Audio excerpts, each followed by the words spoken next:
시작길도 한 걸음부터라는 말이 있습니다. 시작의 중요성을 말하는 건데요. 근데 시작보다 중요한 게 그것을 꾸준히 이끌어가는 힘이 아닐까요? 하루 1시간 책 읽기라고 하면 뭔가 어려운 목표 같지만 10분으로 줄이면 할만하지 않을까 싶습니다. 조금은 단순하고 가볍게 뭔가 변화를 이끌어가면 어떨까요? 인생 책방 책방지기 이지혜입니다. 책, 인생 책, 책비싸우, 책수의 권진영입니다. 안녕하세요. 책 소개해드리는 작가, 책소작 이시안입니다. 네, 인생 책방 첫 문을 열어보겠습니다. 오늘 아는 척 책방 어떤 책인가요? 오늘은 뭐 한국인이라면 거의 다 알지 않을까. 한국에서 또 고등학교에서 국어 공부를 했다면 다 아는 작가가 그래요? 아닐까 문학 싶은데요. 시간에? 그렇죠. 네. 바로 이상. 아, 네, 이상의 날개를 오늘 오. 이야기해 보도록 할게요.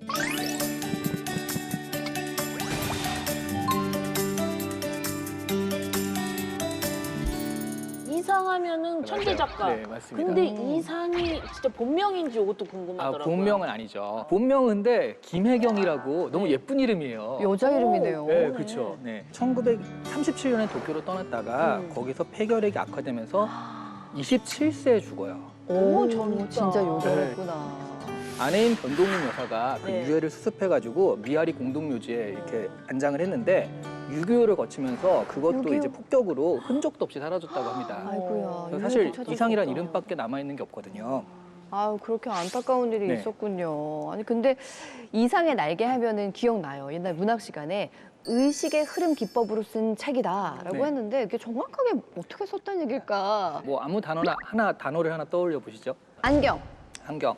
제가 안경을 사러 어저께 바닷가에 갔거든요. 안경을 바닷가에 가니까 굴이 있더라고요.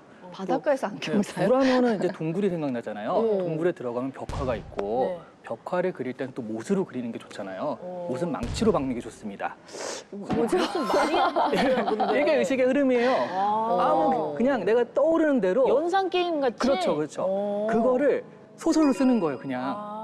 내가 거리에 나섰는데 눈앞에 간판이 있잖아요. 네. 거기서부터 그냥 생각을 그대로 쓰는 겁니다. 그래서 의식의 흐름 기법이라고 하는데 그래서 이게 보통 사람들이 읽기 되게 어려워요. 그래서 그랬구나. 안 해하더라고요. 그래서 사실은 이거 의식의 흐름 기법으로 쓰는 사람들은 자신의 의식이 되게 중요하잖아요. 네. 그래서 이 사람들의 책을 좀 읽기 위해서는 이 사람의 전기적 사실을 알아야 돼요. 어떻게 살았는지. 네. 그래야지 이 사람의 생각이 이해가 되니까. 네네. 그래서 우리 첫 번째 포인트는 바로 이상의 전기적 사실입니다. 네.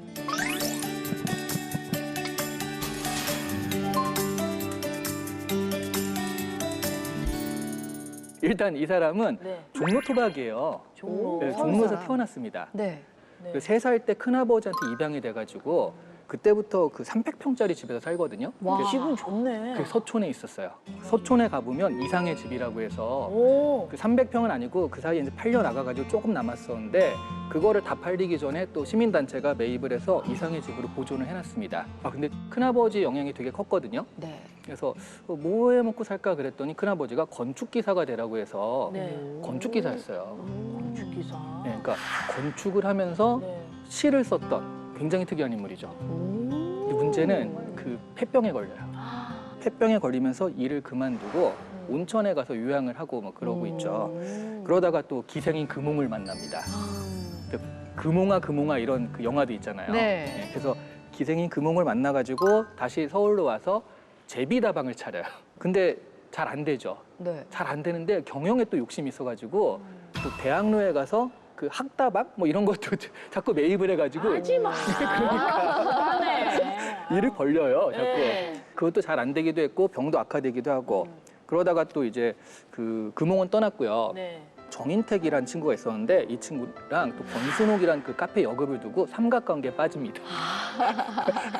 또 그러다 나중에 이제 변동님 나중에 결혼했던 그 사람을 네. 만나긴 했는데 그 상황에서 일본으로 떠났고 거기서 폐결핵이 악화돼가지고 이제 죽게 되는 폐병이 악화돼서 죽게 되는 그런 삶을 살았죠. 안타깝네요. 근데 그 삶 자체가 약간 소설 같아요. 맞습니다. 근데 되게 유명한 그게 있어요. 그러니까 마지막에 죽을 때 유언이 네. 그 예전에는 레몬이 먹고 싶소 뭐 이런 식으로 좀 잘못 알려졌는데 레몬? 나중에 알고 보니까 멜론이 먹고 싶다라고 한 게 레몬이 아니라 멜론. 네. 멜론. 아, 정말 삶이 너무 순탄치가 않아서. 그러네요. 네. 아니 뭐 큰 집에 가가지고 살다가 폐병 걸리고 하는 일 다 안 되고. 네. 어떻게 짠해요. 한번 안아주고 싶네.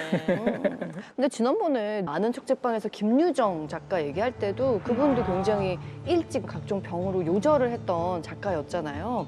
근데 정말 그 시대가 그랬던 걸까요? 뭔가 짧지만 불꽃 같은 삶을 살았던 작가들이 많구나 하는 생각이 듭니다. 네, 날개도 거의 생애 말에 쓰여진 작품이죠. 맞습니다. 1936년 일본으로 떠나던 시기 뭐 그런 해쯤에 이제 쓴 건데 기생인 금홍이 얘기여서 사실은 이 날개 줄거리를 따라가다 보면은 이제 이상의 그 자전적인 이야기들도 많이 나옵니다. 네네. 뭐 첫 문장이 굉장히 유명한 책이에요. 날개는 박제가 되어버린 천재라시오. 내가 천재다 이런 얘기 되는 거죠. 네.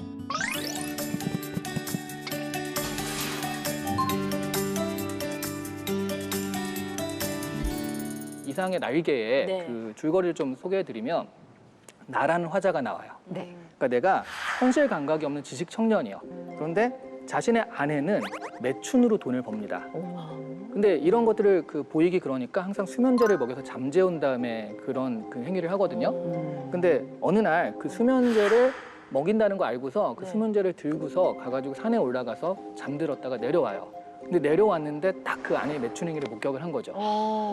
충격을 받아가지고 그 길거리에 나서는 겁니다. 네. 정신없이 나서다가 이렇게 뭐 이러다가 딱 가보니까 미쓰코시 백화점 옥상에 있는 거예요. 그 미쓰코시 백화점은 영화 암살에도 나왔거든요. 네. 그리고 아마 가본 적 있으실 거예요.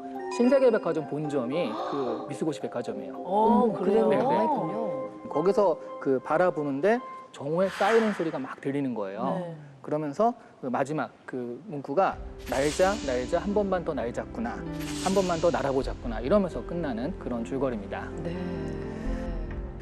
결말이 이렇게 끝나니까 어떤 생각이 드세요?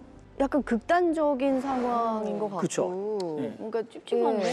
네. 안타까운 결정을 그치, 하는 그런 안타까운 위기의 결정을 순간 하는 것 같은 같아. 느낌이었어요. 네, 네. 그래서 우리 과거에는 투신 자살의 그 마지막 순간을 묘사한 것이다 이런 식으로 해석을 했었어요. 네.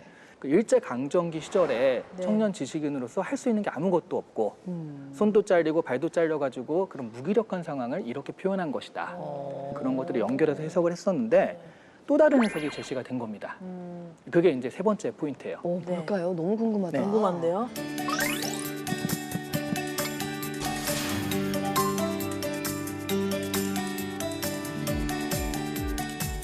책 속에 이렇게 나와요. 그러니까 옥상에서 거리를 본 다음에 네. 나서서 나는 또 문득 생각하여 보았다. 이 발길이 지금 어디로 향하여 가는 것인가를. 나서서라는 문장이 나오거든요. 그럼 이거는 백화점을 나서서가 되는 거잖아요. 네. 그렇죠. 네. 그리고 그 다음이 이 발길이 아내에게 돌아가는 게 옳은가 하는 식으로요. 어딘가 걷고 있는 모습이 나와요. 그러다가 나는 걷던 걸음을 멈추고 그리고 일어나 한번 이렇게 외쳐보고 싶었다. 날개야 다시 돋아라. 날자 날자 날 잡구나 이렇게. 걷던 걸음을 멈추고 날개야 돋아라라고 하는 거거든요. 그럼 이거는 옥상에서 날개가 돋아가지고 뛰어내리는 것과 네. 이렇게 거리를 걷다가 날개가 돋아서 하늘로 날아오는 것과는 완전 다르죠. 그렇죠. 그러네요. 그러니까 실제로 여기에 나온 해석대로라면 다시 한번 일어선다라는 그런 개념이 되는 겁니다. 다시 한번 날개를 가지고 날고 싶은 충동을 느끼는 거니까 네. 오히려 이런 해석이 더 우리한테는 지금에 있어서는 더 어떤 의미를 주지 않나 네. 이런 게 제기가 되어 있는 상태입니다.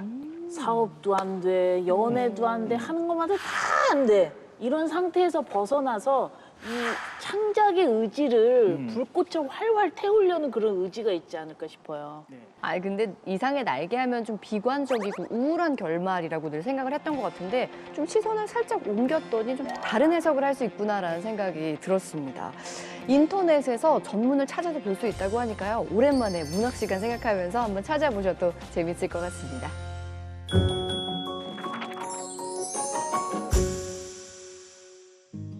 책과 인생 이야기 함께하는 인생책방 오늘 모실 분은요. 보좌관으로 정계에 입문해서 정치인으로서 쭉 한 길을 걸어오신 분입니다. 삼선 국회의원 국민의힘 조혜진 의원님 나오셨습니다. 어서 오세요. 예, 반갑습니다. 안녕하세요. 네, 반갑습니다. 어서 오세요. 반갑습니다.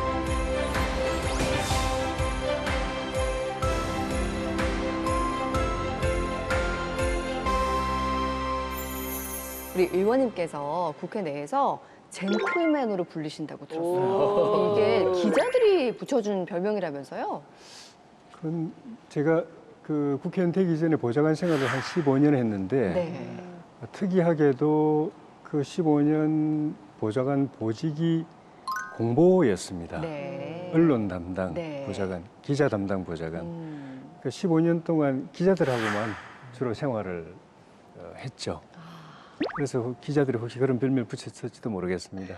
오랜 정치 생활 하시면서 어깨에 힘이 들어갈 만도 한데 늘 네. 섬기는 마음으로 네. 상대를 배려하는 자세를 잊지 않으셨다는 게 참 보기가 좋습니다. 예, 아유, 고맙습니다. 네. 예. 근데 지역구가요. 밀양, 의령, 또 함안, 창녕인데요. 예. 인생 책방 출연하신 기념으로 지역구 뭐 특산물이라던가 가볼 예. 만한 곳 좀 자랑 좀 해주세요. 너무 많아가지고 네. 간략하게 말씀드리면 밀양은 영남루가 있어요. 네.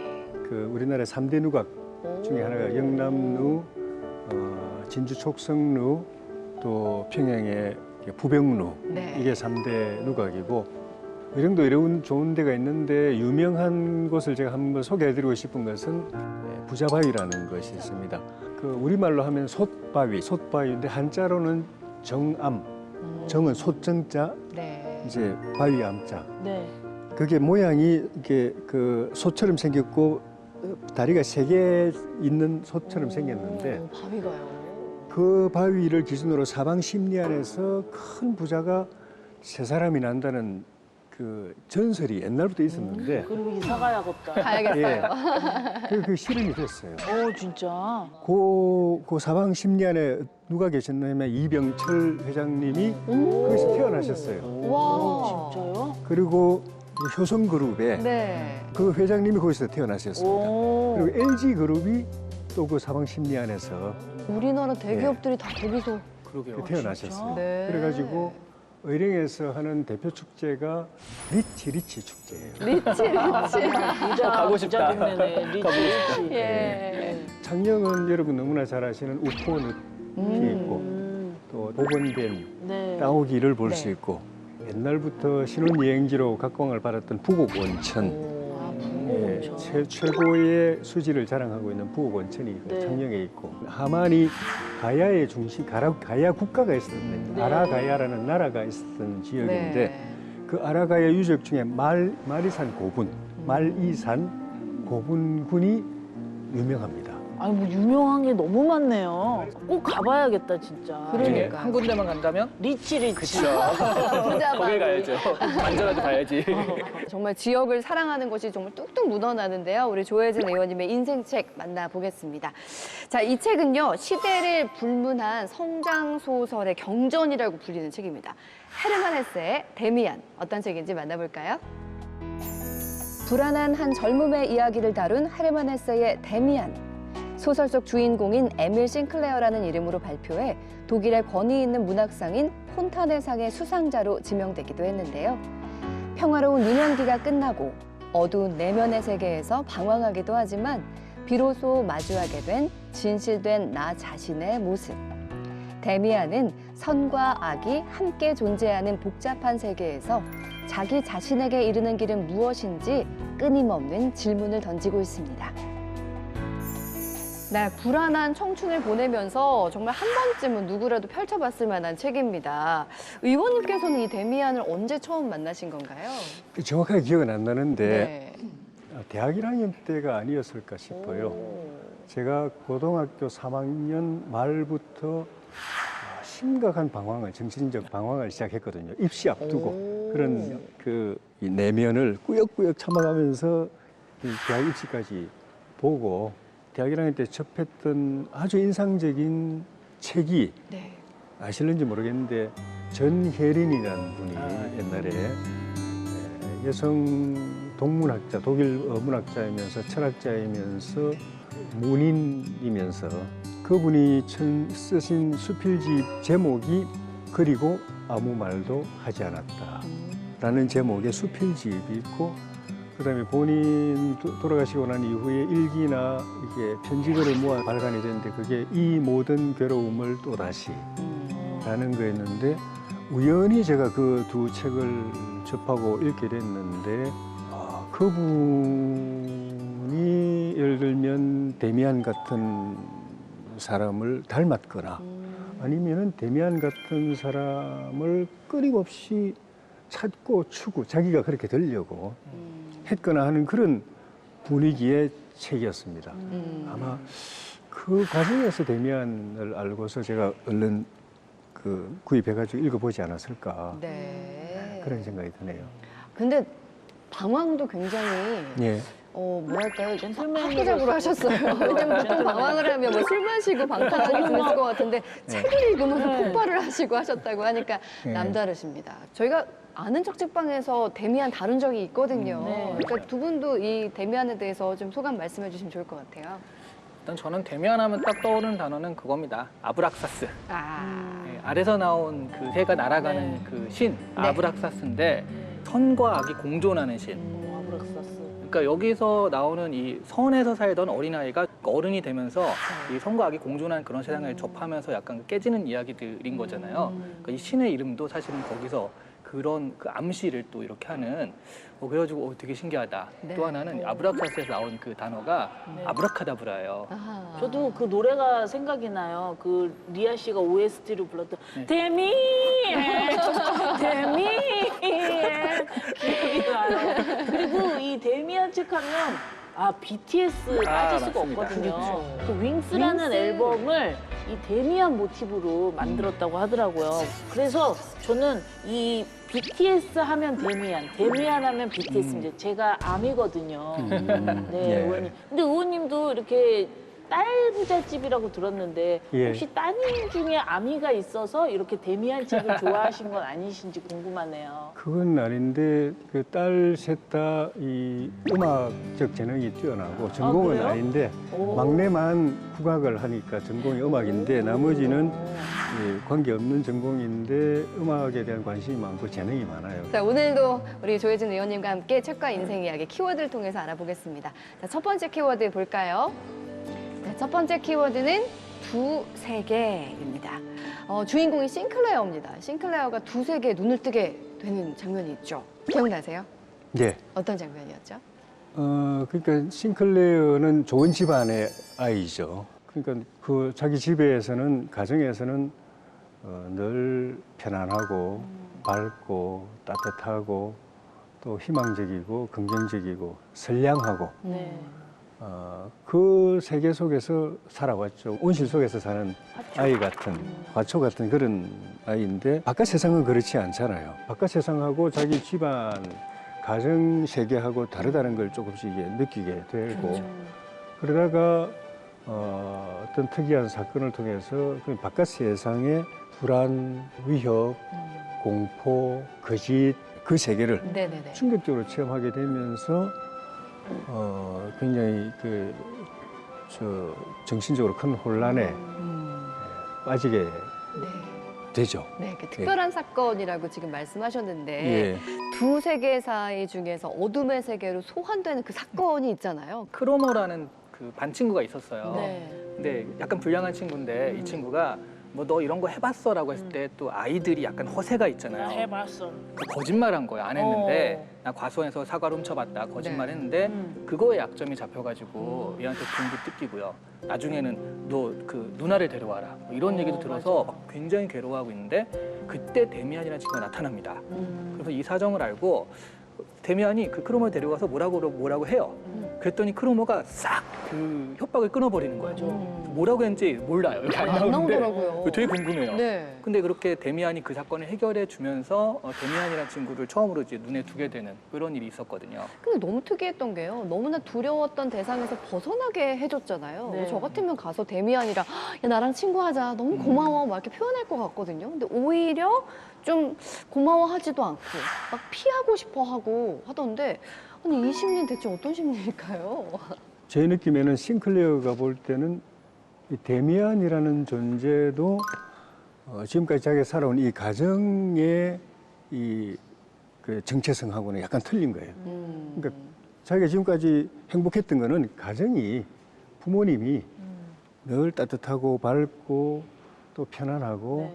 평화스럽고 또 사랑받고 네. 걱정 근심 없고 비유하자면 천국이었는데 데미안은 근데 가정 천국하고 또 다른 독특한 이 분위기를 풍기니까 좀 회피하고 선뜻, 싶은 예. 마음. 네. 그래서 그러지 않았는가. 네, 굉장히 네. 요동치는 마음이었을 것 같아요. 뭔가 자신의 약점을, 그 수치심을 좀 들킨 것 같은 느낌도 들었을 것 같고, 새로운 예. 세계에 대한 약간 회피도 있을 것 같고. 예. 근데 누구나 그렇잖아요. 서두에 의원님 잠깐 말씀하셨지만 입시 준비하면서 방황을 크게 하셨다라고 했는데, 예.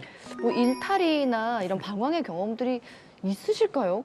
제 생활 여건은 뭐 그렇게 그 방탕하게 행동할 수 있는 여건이 전혀 아니고 당장 저 장학금 안 받으면은 학교 다닐 수 없고 또 알바하지 않으면은 학교 다닐 수 없고 저 스스로 저한테 독백처럼 제 인생을 표현한 그 표현이 네. 뭐 있는데 인생의 무거운 짐을 지고 가는 슬픈 당나귀 당나귀. 이렇게 저 스스로 어. 제 삶을 그렇게 표현한 적이 있어요. 그런 의미에서 저한테 두 개의 세계가 있었는데 네. 집은 굉장히 힘든 세계였어요. 가난의 질곡 속에서 늘 분위기가 점점 침침하고 부모님도 가난 때문에 금슬이 좋은 분이지만 가난 때문에 다투시는 일도 많았고 하나 뭐 제대로 넉넉하게 할 수 있는 게 없기 때문에 뭐 좌절이 많고 또 다른 친구들 사이에서 또 그런 열등감이나 이렇게 뭐 그런 것도 많았고 그런데 또 하나의 세계는 교회의 세계였어요. 재능이나 이 잠재력을 발휘할 수 있는 기회를 주시고 성취감을 느끼게 해주시고 다른 사람들 앞에서 이렇게 높여주시고 네. 그러니까 교회는 너무나 저한테는 밝은 세상이었죠. 그렇군요. 저한테 두 개의 세계는 거꾸로예요. 저 싱클레어하고 약간 다르죠. 네. 예. 아버님은 어떤 분이셨어요? 아버지는 그 할아버지께서 교육열이 뛰어나신 분인데 가정이 워낙 형편이 안 좋으니까 혼자서 공부해서 한자를 참 많이 아시고 그러니까 기본적인 그 베이스는 굉장히 좋은 분이었는데 그걸 꽃피우지 못한 그런 분이고 또 예인의 기질이 굉장히 뛰어났습니다. 우리 저희 동네에서 아버지께서 농악대가 있잖아요. 풍물이 있는데 거기 그 농악대장을 하셨어요. 상세. 그래서 의원님이 또 음악 좋아하시고 맞아. 따님들도 따님들도 DNA가 있나 봐요. 그런 것 같아요. 예, 그런 게 있는 것 같습니다. 저희 집사람도 음악 전공이고 그래가지고 그러시군요. 딸들이 오. 연결이 되는 것 같습니다. 네, 뭐 짤막하게 말씀을 하셨지만 그렇게 어려운 네. 가정 환경 속에서 어린 시절을 보냈음에도 불구하고 공부를 그렇게 열심히 하셨다고 해요. 그러니까 그 조혜진이라는 애를 누가 보든 어디에서 보든 모습이 똑같은 모습인 거예요. 공부만 했어요? 책 보고 책만 있는 거예요. 봤군요. 등하굣길에서 봐도 책 보고 있고 화장실 가는 모습을 봐도 책 보고 있고 독하게 운동장에서 전교 조회할 때도 다 이렇게 해서 교장 선생님 훈시를 듣고 있는데 제 애는 혼자서 이렇게 이러고 있고 그래서 거기에서 그랬나 봐요. 혜진이는 내비도 그랬을 수도 있겠어요. 정말 독하게 공부를 하셔가지고 대학을 서울대 법학과를 네. 가셨습니다. 와. 그럴 수밖에 없죠. 대학 생활은 어떠셨는지 궁금합니다. 제 대학 생활을 유난히 그리워하는 이렇게 저희 학창 시절에 대한 그리움이 지금도 굉장히 사무칠 정도인데 네. 그게 대학 생활을 제대로 못해서 그런 거예요. 1학년 때 같은 반이었던 친구 중에 하나가 김난도 교수거든요. 네. 그 아프니까 청춘이다. 네. 아, 네네. 그러니까 제가 그 제목이 저 학창 시절이에요. 말하자면. 오. 어떤 날은 일요일 새벽에 한 7시나 이때쯤 나와가지고 알바를 과외 알바죠. 과외. 네. 과외 수업을 집집마다 이제 돌면서 하는 건데 한 6, 7군데는 했던 것 같아요. 그리고 집에 돌아가면은 밤 12시. 그럴 때 제가 완전히 녹다운 돼가지고 야, 내가 이게 공부하는 학생이냐 일하는 알바생이냐 이런 느낌이 들 정도로 그렇게 힘들었죠. 그러면서 자아를 찾으려고 네. 모든 그런 흔히 말하는 우리 인생의 희로애락으로부터 자유로운 존재가 되고 음. 싶어가지고 네. 끊임없이 번민하고 나 자신을 찾아서 이렇게 찾아가는 이 전분투가 나만 그런 게 아니고 많은 사람들이 정말 있구나는, 누구보다도 정말 치열하고 아픈 젊은 예. 시절을 보내신 것 같아요. 근데 예. 그만큼의 깊이도 생기셨겠구나라는 생각도 함께 하게 되는데요. 예. 네, 계속해서 키워드를 통해서 조혜진 의원님의 책과 인생 이야기 나눠보겠습니다. 자, 두 번째 키워드는 나를 찾아가는 길입니다. 네, 싱클레어 앞에 뭐랄까요, 인생의 안내자라고 할 수 있는 데미안이 나타나게 됩니다. 그동안은 당연하게 여겼던 일들에 대해서 뭔가 좀 비판적인 인식을 깨우쳐주는 존재였던 네. 것 같아요. 어느 세상에 속해서 살아가는 것이 이상적인 삶인가라는 이 고민을 이렇게 화두를 던지지 않습니까? 네. 그러니까 그 싱클레어가 살아왔던 그 가정적인 삶이 좋긴 하지만 그거는 그 유한한 거다. 영속적인 행복 또 자유 이거를 찾아야 되는데 그게 이제 표현하자면 이제 약간 실존주의인데 니체 같은 사람은 그걸 권력의지라고 표현을 했거든요. 근데 그 권력이라는 게 정치 권력이나 사회 권력이 아니고 네. 자기 자아가 강력한 자아. 그래서 세상의 웬만한 일에는 그냥 초월하고 달관해가지고 크로모 같은 나쁜 놈도 그냥 딱 제압을 할 수 있는 그런 정도의 강력한 자아. 그걸 권력이라고 니체는 좀 표현한 것 같은데 네, 새로, 네. 그걸로 가야 된다라는 메시지인 거죠. 그런데 그러다 보니까 가인도 다르게 해석을 하는 거죠. 가인은 성경에서 처음 범죄한 이렇게 살인을 네, 저지른 살인 저질렀죠. 사람인데 그거를 가인은 굉장히 강한 사람이어서 살인도 할 수 있고 하나님 앞에 그냥 감히 대적해가지고 완전히 새로운 먹기 할 수 시선인 있는 거죠. 그런 아주 강한 사람이다라는 식으로 오히려 이상적인 사람으로 이제 대면에 설명을 하는 거죠. 그러니까 자기가 그동안 살아왔던 세계와 전혀 다른 세계와의 만남인 거잖아요. 예. 자기 인식의 어떤 전환을 만들어준 존재라고 할 수 예. 있는데 예. 그러면은 그 조 의원님께도 그런 데미안 같은 존재가 있을까요? 고등학교 때 내가 데미안이었다는 느낌이 좀 들었어요.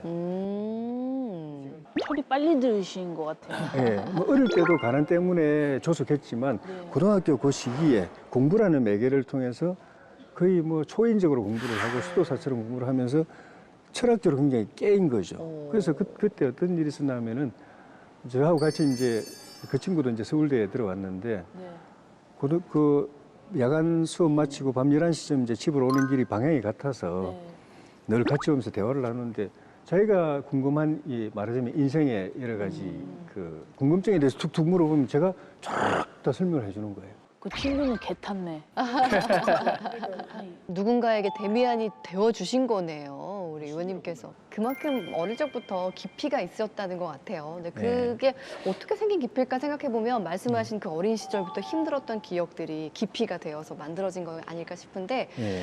언니 제가 듣기에는 우리 조 의원님께서 엄청난 메모 광이라는 얘기를 들었습니다. 메모 수첩이 이제 세 개인데 하나는 일지입니다. 아침에 일지. 네. 아침에 몇 시에 일어났다, 몇 시에 또 출근했다, 매일이요? 몇 시에 뭐 상임위 오늘 10시부터 10시 11시 15분까지 상임위 했다. 또 하나는 이제 성경을 늘 수첩하고 같이 다니는데 네. 성경 읽고 그 느낀 점, 깨달은 점하고 기도 내용 적는 거. 또 하나는 약간 명상록 비슷한 거. 이게 명상록. 좋은 생각이 있을 때 딱 한 줄로 압축해서 적는 거. 야, 그거 훔쳐보고 싶은데요? 제가 그 블로그를 봤어요. 네. 육아일기를 쓰시는데 맞아요. 그 육아일기도 깨알로. 메모를 해가지고 이걸 찍어서 이렇게 올리시더라고요. 예. 아니 그런데 지금 궁금한 거는 예. 따님들이 다 장성했잖아요. 예. 지금도 육아일기 쓰시나요? 예. 이제 큰애가 지금 올해 우리 나이로 29인데 오, 네. 처음에 쓸 때 육아일기로 썼다기보다 크게 보면 두 가지 목적인데 자라는 모습이 너무 예뻐서 그걸 기록으로 남겨두고 싶은 거 하루하루가 세상에. 예쁘게 바뀌잖아요. 아, 그다음에 일기 쓰는 생활 그걸 물려주고 싶은데 제가 이 평생 써보지만 일기 쓰는 게 정말 힘들거든요. 그 초등학교 들어가서 글을 알아서 스스로 쓸 수 있게 될 때 그걸 주면서 지금까지 오늘까지 아빠가 썼으니까 내일부터 네가 써 그러면은 그 부담감 때문에 이어서 쓰게 되지 않을까. 그 목적이었죠. 근데 초등학교 들어가고 지 손으로 일기를 쓰는데도 제가 중단이 안 되더라고요. 나중에는 그 일기 다 물려주실 거예요? 그렇죠. 그 제가 가지고 있는 것보다 본인들 시집 갈 때 그것도 같이 아유, 정말 큰 본수로 보물이 될 것 써야지. 너무 같습니다. 좋은데요, 의원님? 네. 사위 입장에서는 부담될 것 같아요. 장인어른한테 내가 써야 되는 거 아니야? 이러면서. 언젠가 그 사위의 이야기를 또 일기로 엄청 쓰실 것 같습니다. 네, 이렇게 따뜻하고 이렇게 스윗한 아빠의 모습도 느껴지는데요. 이쯤에서 우리 진영 씨 좀 쉬어갈까요? 지금 질풍노도의 시기에 내 마음 나도 몰라요. 예. 그래서 좀 쉬는 타임을 준비했습니다. 예. 휴게소 시간인데요. 만약에라는 게임을 준비했으니까 예. 그냥 솔직하게 풀어주시면 돼요. 예. 만약에요. 예.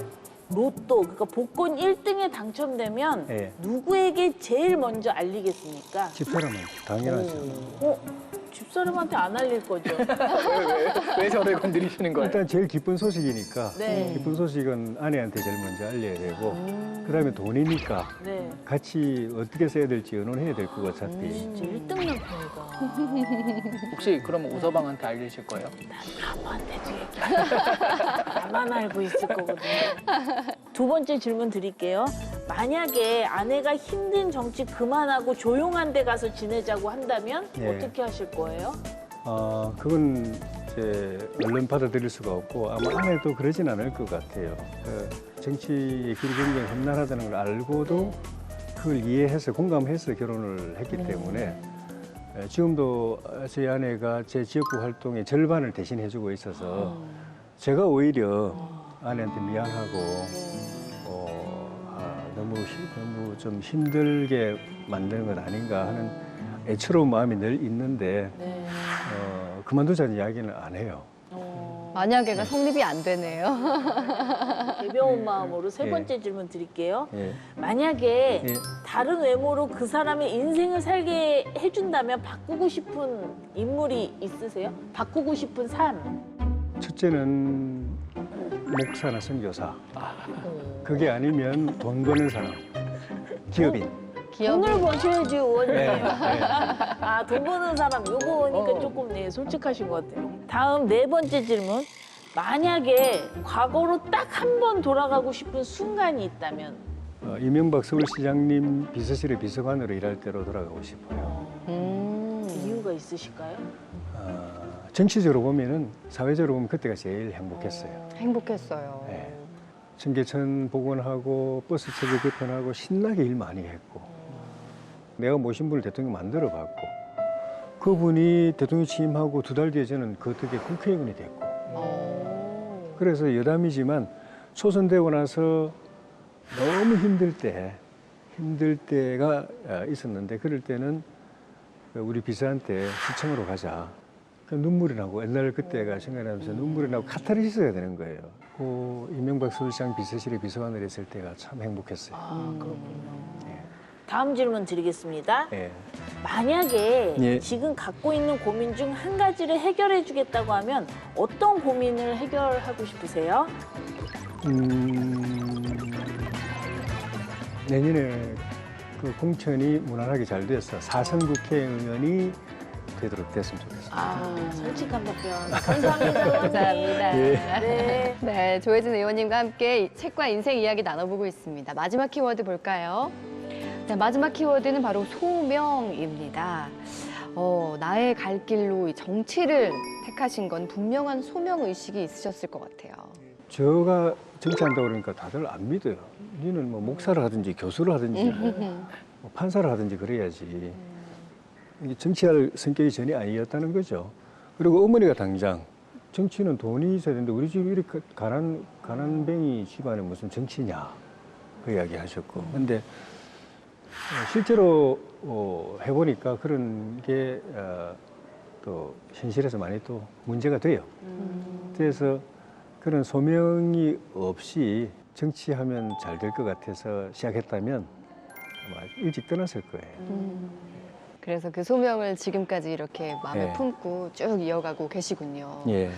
어느 인터뷰 보니까요. 18대, 19대 그 임기 동안에 너무 후회와 아쉬움이 많이 남아서 21대 국회에서는 후회 없이 직진하고 남김없이 태워보겠다라고 밝히셨던데 이제 막바지잖아요. 어떠세요? 좀 남김없이 다 태우셨나요? 다 못 채웠습니다. 아직 남았어요. 근데 초선 대선 때에 비하면은 후회나 아쉬움이 덜한 건 맞아요.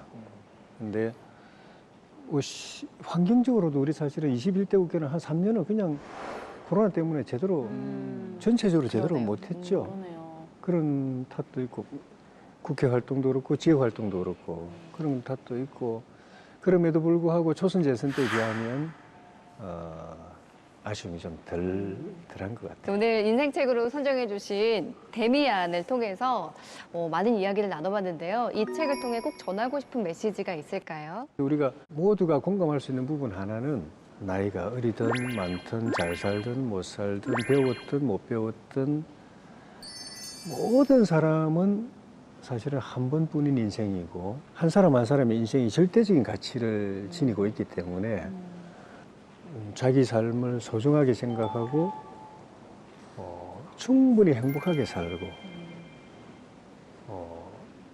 우리 보통 이제 자아를 실현한다 뭐 이런 표현도 하는데 네. 그래서 후회 없는 인생을 살도록 끊임없이 고민하는 게 필요할 것 같아요. 네. 자, 진혁 씨 오늘 의원님 만나본 소감 어떠셨어요? 그동안 저는 이 노래를 되게 좋아했거든요. 고민하지 마. 이렇게 좋아했는데 오늘부터 조금 고민을 하면서 후회 없는 인생을 살아야겠다는 생각을 했습니다. 네. 우리 국민들에게 또 데미안 같이 이렇게 멘토가 되시는 그런 의원님이 되시길 응원하겠습니다. 고맙습니다. 감사합니다. 네, 이시안 작가님 간단한 추천평 부탁드려요. 이 데미안 하면 사실 데미안 안 읽은 사람도 다 아는 구절이 있죠. 새는 알에서 나오려고 투쟁한다. 알은 하나의 세계다. 태어나는 자는 그 세계를 깨트려야 한다. 이런 게 있는데요. 결국 내가 그걸 깨트려야지 내가 그 고통을 감내해야지 나오는 거거든요. 근데 여기서 알이 갑자기 바사삭 깨지진 않아요. 하나의 균열이 먼저 생긴다는 거죠. 그렇죠. 여기서 싱클레어한테 데미안이 질문을 던지면서 균열을 내는 역할을 하는 거예요. 이 데미안 책이 많은 분들한테 그런 균열을 내는 역할. 그래서 이게 갈라질 수 있고 이걸 내가 깨트려야겠구나라는 그런 그 마음을 좀 일으킬 수 있는 역할을 할 수 있는 책이 아닐까 싶습니다. 네, 마지막으로 시청자 여러분께 한 말씀 해주세요. 우리 이 인생 책방에는 지적 그 만족도 있지만 그 한 분 한 분의 삶에서 새롭게 보게 되는 면이 많아요. 저는 특히 야당 의원님들, 민주당 의원님들 나와서 말씀하시는 거 보면서 새롭게 발견하고 하는데 우리 국회 방송의 인생 책방이 우리 시청자님들한테 인생 삶의 질을 아주 높여줄 수 있는 멘토가 될 수 있으니까 많이 봐주시기 바랍니다. 네. 깊이 있는 성찰을 통해서 국회에서 이제 나라를 위해 일하시는 국회의원이 계시다는 게 너무나 반가운 이야기였습니다. 오늘 좋은 정치 계속해서 펼쳐주길 바라면서 지금까지 국민의힘 조혜진 의원님과 함께했습니다. 좋은 말씀 감사합니다. 고맙습니다. 예.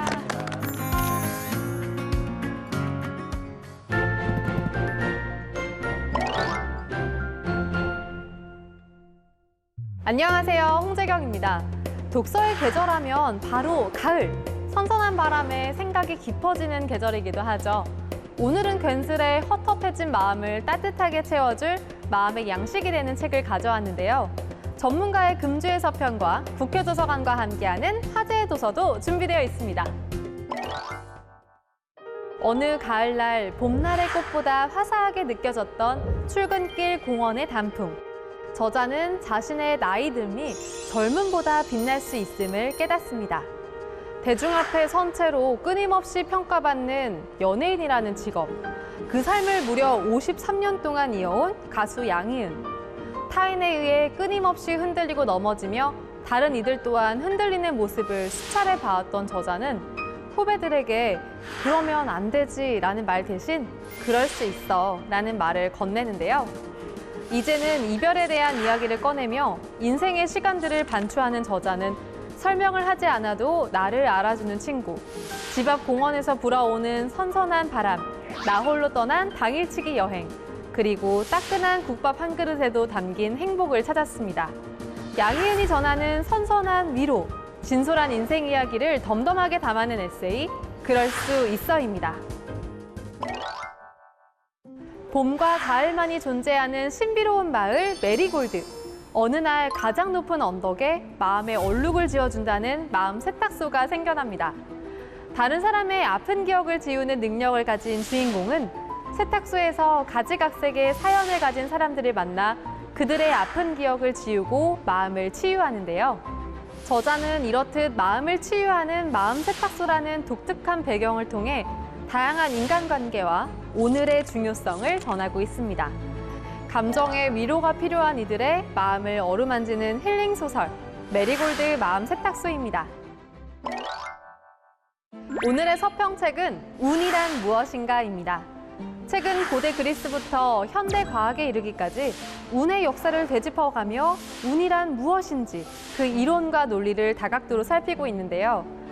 서평자 이종환 서울시립대학교 철학과 교수는 저자가 일어난 사건을 운으로 설명하려는 우리의 일반적 태도가 오류라는 사실을 보이면서 삶에 대한 책임을 지도록 요구한다고 서평하며 우리는 나쁜 일에 대해 남을, 상황을, 운명을, 불운을 탓하는 데 능하다라는 말을 남겼습니다. 사례를 중심으로 운의 실체를 밝히기 위한 색다른 담론을 담은 책, 운이란 무엇인가입니다. 국회도서관과 함께하는 화제의 책. 첫 번째 책은 버리는 두려움에서 벗어나 정리의 힘과 단순하게 사는 즐거움에 대해 이야기하는 나를 지치게 하는 것들과 작별하는 심플 라이프입니다. 책에서 저자는 나를 둘러싸고 앞으로 나아가지 못하게 막는 추억, 친구, 생각, 그리고 감정까지 삶에서 작별해야 할 것과 다시 채워야 할 것에 대해 말하고 있는데요.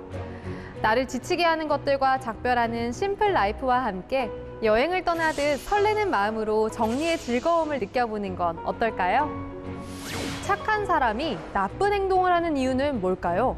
독일 최고의 행동 경제학자인 아르민 팔크가 우리가 착하게 행동하지 못하는 6가지 이유와 그 해결책을 행동 경제학의 관점에서 풀어냅니다. 저자는 인간 마음과 행동의 작동 방식을 밝히며 우리가 조금 더 괜찮은 사람이 되는 방법을 제시하는데요. 착하게 살고 싶은 마음은 있지만 그러지 못하는 이들을 위한 안내서 좋은 사람이 되는 것은 왜 어려운가입니다. 당신은 어떤 인생으로 기억되고 싶나요? 우리의 인생 이야기이자 그 이야기를 보존할 수 있는 단 한 번의 기회 부고. 사망했다, 돌아가셨다, 하늘나라로 갔다. 죽음을 뜻하는 다양한 표현 속에서 우리는 인생을 대하는 태도를 엿볼 수 있는데요. 월스트리트 저널의 부고 전문 기자인 저자가 전하는 부고에 얽힌 삶과 죽음의 의미, 그렇게 인생은 이야기가 된다입니다. 가을을 주제로 한 오늘 뭐 읽지 어떠셨나요?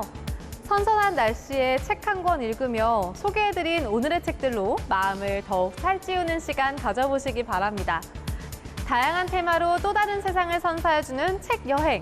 오늘도 즐거우셨나요? 다음에는 어떤 테마로 책을 탐험하게 될지 많이 기대해 주시고요. 오늘 뭐 읽지는 다음에 새로운 책으로 또 인사드릴게요.